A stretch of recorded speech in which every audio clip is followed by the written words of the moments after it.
Qarun. Dia ni ada pertalian darah dengan Musa alaihissalam. Jadi dia dari golongan Bani Israel.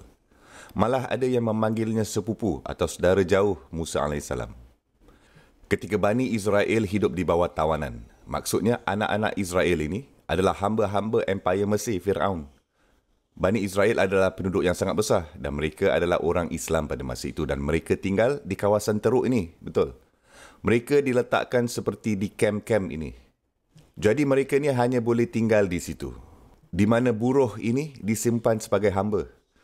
Dan satu-satunya masa mereka keluar dari sini adalah untuk melakukan kerja-kerja buruh di bandar besar dan kemudian mereka kembali ke perkhemahan mereka.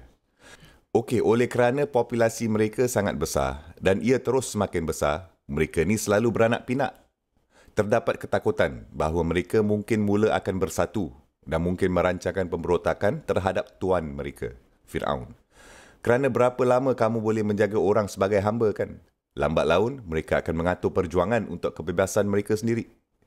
Jadi salah satu cara Fir'aun pastikan mereka semua ni terkawal, dia memiliki beberapa orang keturunan Bani Israel sendiri yang berasal dari komuniti itu, tetapi pada dasarnya dia bayar mereka untuk mengintip, untuk jaga orang mereka sendiri. Semua orang Bani Israel ini adalah hamba, tidak ada siapa yang dapat menjanakan wang pun. Tapi Qarun ini pula nampaknya mempunyai banyak harta. Inna Qaruna kana min qaumi Musa fabagha alaihim. Al-Quran telah memperkenalkannya sebagai tidak diragukan lagi. Qarun berasal dari bangsa orang-orang Musa. Maksudnya dia adalah salah seorang hamba di kalangan Bani Israel. Tapi Qarun ini adalah penjenayah terhadap mereka. Maksudnya dia sebenarnya mengintip untuk kerajaan Fir'aun. Dan dia ni tukang intip tentang siapa yang melakukan apa untuk menjagakan orang dari dalam. Orang dalam lah kan. Spy untuk Fir'aun. Pada zaman kini, orang mempunyai CCTV. Sebilangan orang pula juga bertindak sebagai kamera CCTV. Dan ada banyak rejim yang menindas di dunia pada hari ini yang memilikinya. Mereka mempunyai spy, orang-orang yang ditanam untuk mengikuti jejak orang lain. Komuniti Islam tidak berbeza juga. Terutamanya di Amerika Syarikat atau bahagian lain di dunia. Ada orang yang ditanamkan di masjid dan perkara-perkara seperti itu. Untuk mengawasi kita dan apa saja yang kita lakukan kerana mereka curiga terhadap kita. Ada satu masa yang saya ingat, bertahun-tahun yang lalu. Ini adalah beberapa tahun selepas 9/11.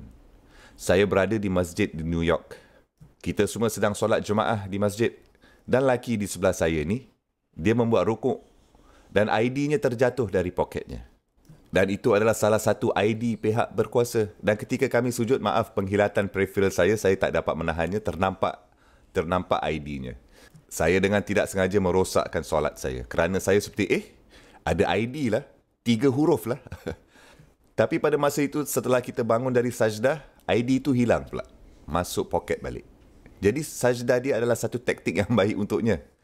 Cover line kan. Kemudian setelah solat selesai, dia memandang saya dan dia berkata, Assalamualaikum brother. Tapi saya belum mengatakan apa-apa tentang kamu lagi. Okey, jadi ada perkara seperti orang yang bekerja untuk entiti lain. Dan mereka ditanam di dalam komuniti untuk menjaga ke atau apa saja ke. Tapi saya tidak mahu anda semua menjadi paranoid. Kita tidak mempunyai apa-apa untuk disembunyikan pun kan. Tidak ada apa yang perlu disembunyikan. Jadi tak ada hal lah. Okey, peranan Qarun adalah untuk melakukan ini. Kerja-kerja spy. Dan kerajaan membayarnya dengan sangat lumayan untuk melakukannya.